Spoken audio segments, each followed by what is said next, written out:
Daddy's cooking. I cook in a dish which is really close to my heart, a Nigerian classic. Jollof rice with baked chicken, tomato stew, coleslaw with plantain. This dish is part of my childhood. It's something I've cooked many times in the past and my kids love it.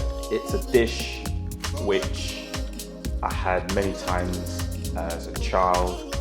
It's a family staple in most Nigerian households. It's a dish that even though I was born in the UK, it very much ties me to my Nigerian roots, and it's a dish that we're extremely proud of, and I intend to do it justice in this cook. Let's get cooking.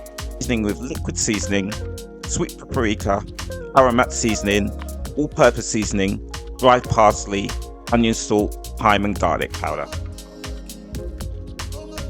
We have about 2 kilograms of chicken for 4 people. Pour in olive oil to bind the seasoning and then work until the chicken pieces are coated. Leave to marinate for at least 2 hours.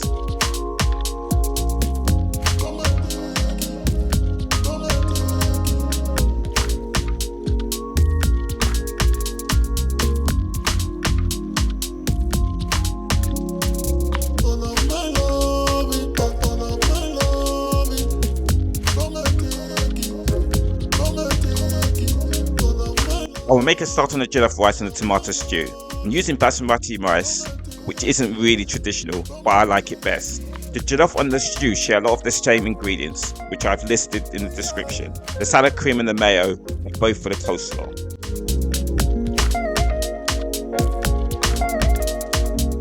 Jollof rice is cooked in a tomato-based stew. For this stew, I'm blending half an onion, garlic clove, half a red bell pepper, tablespoon of tomato puree, half a tin of plum tomatoes. This is to be cooked with 3 cups of rice. I'm cooking for about 4 people, so you can flex the ingredients poured down depending on how many people you're cooking for.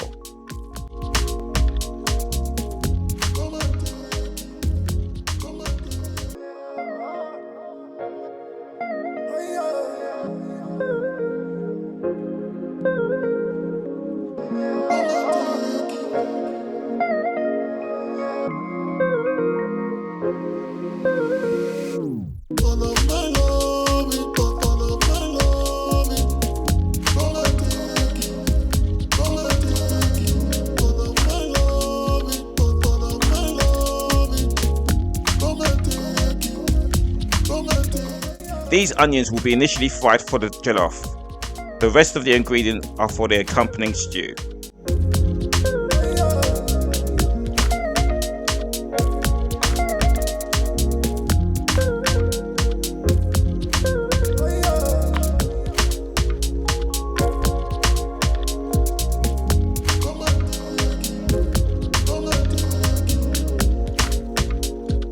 I will use the remaining bell pepper for the stew and the coleslaw.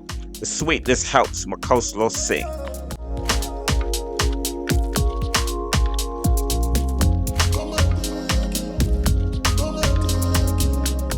For stews, I typically grate garlic rather than smash or chop. I believe that the fine garlic granules better infuse the stew for a more garlicky taste. There is a risk of leaving the garlic on the grater, so I always rinse into the stew. For 2 hours of marinating and doing the prep, the chicken needs to go in the oven before starting to put the jollof.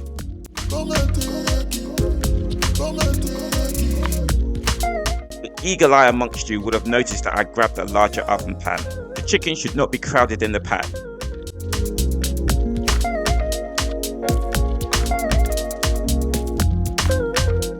The little olive oil to stop the chicken sticking to the pan, and in the oven at 180 Celsius for 50 minutes. Now we begin the jollof. Pour in vegetable oil and chopped onions and saute till they're translucent. Add 2 tablespoons of tomato puree and continue to fry, making sure to continuously stir so not to burn.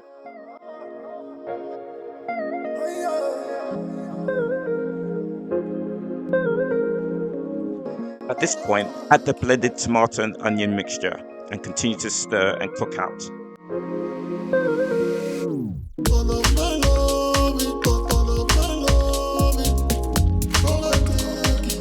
Add 2 crushed Maggi cubes.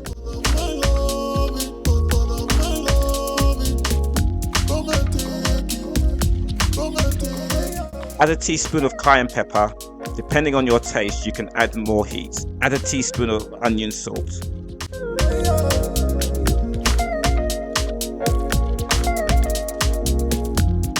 Add 2 bay leaves and 2 teaspoons of dry thyme, and then salt and pepper to taste. Keep stirring so as not to burn.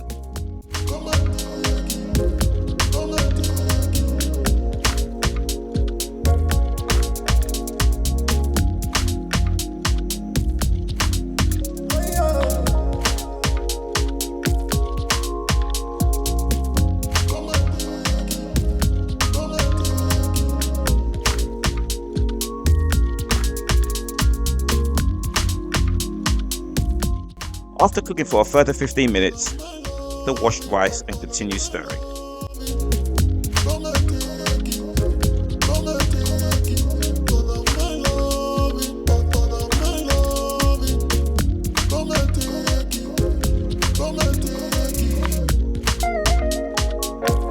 Chicken stock so that it just covers the rice.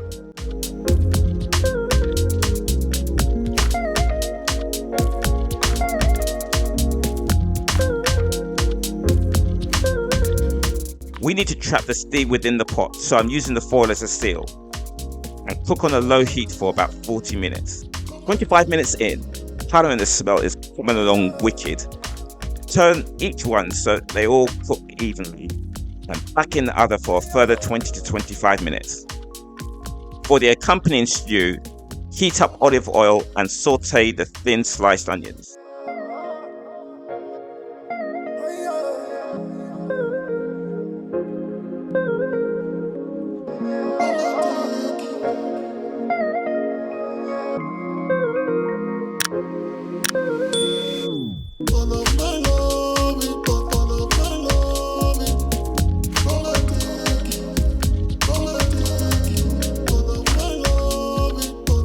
When translucent, add 2 tablespoons of tomato paste and continue to stir in.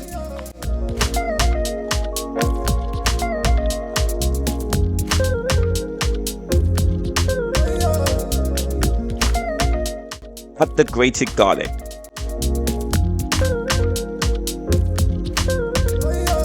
There's nothing like this smell. It brings me back to my childhood where my mother did this dish.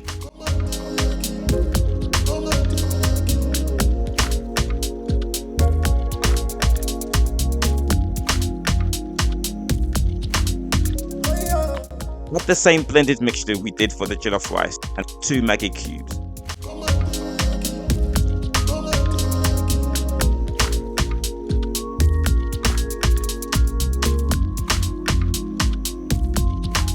Add a teaspoon of cayenne pepper, 2 teaspoons of dried thyme, 2 bay leaves and chicken stock.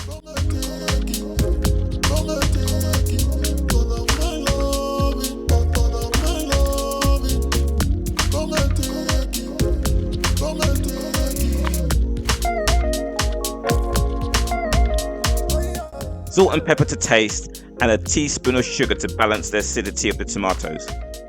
And continue to cook on a medium heat for 20 minutes.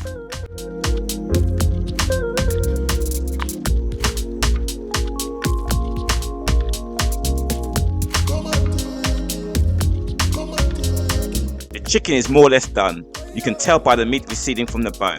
Turn again and return to a reduced heated oven.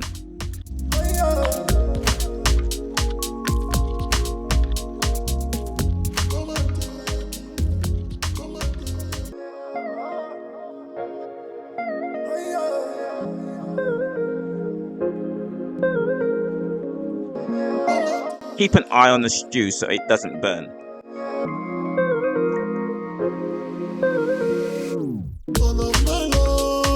"30 minutes in, let's check on the rice. That initial waft is crazy. The rice needs lifting. Expect to see a brown bottom. This gives the rice additional flavour, though be careful not to burn the rice. Smoky jollof rice is not for me. If required, a little hot water to aid the steam and return the foil for another 10 to 15 minutes of cooking.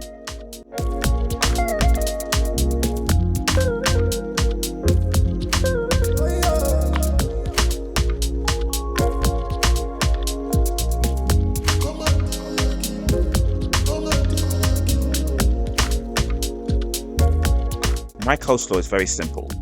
1 part carrot to 2 parts red cabbage, which I believe has a nicer taste and colour than the white cabbage. After which you can add what you want. This time I'm adding red bell pepper and sweet corn.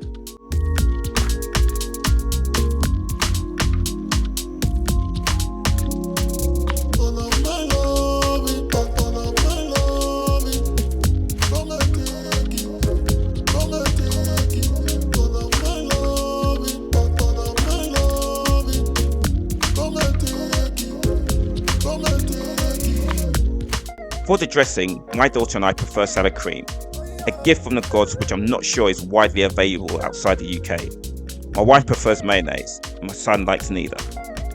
So as a middle ground, I use both, which works really well. Let me know in the comments which you prefer. Stir in well until everything is combined.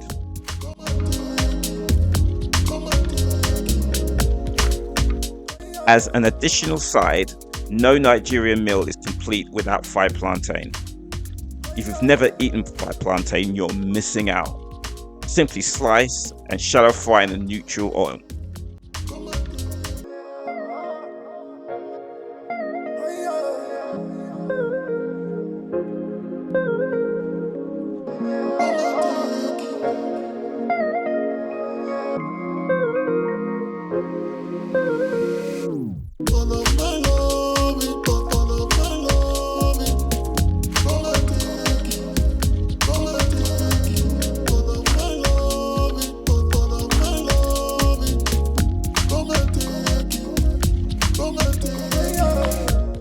Once the edges are brown, they need to be turned over.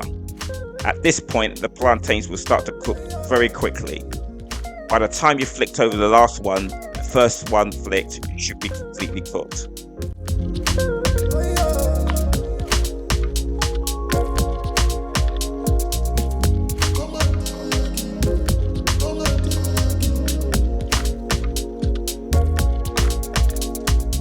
The jollof is cooked, and I'll start plating.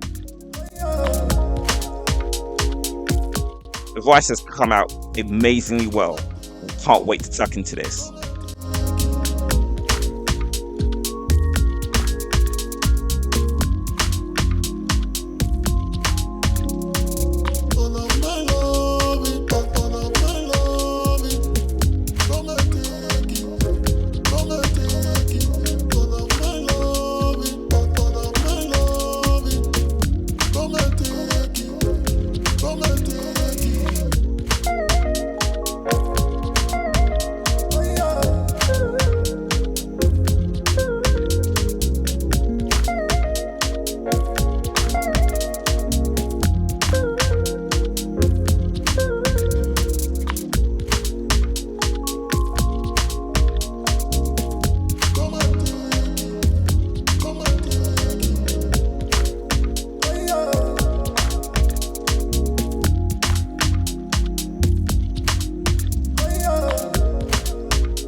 Once again, thank you for joining me on this Nigerian family dinner. Please comment, like, subscribe. Greatly helps with spreading the word. Until next time, goodbye.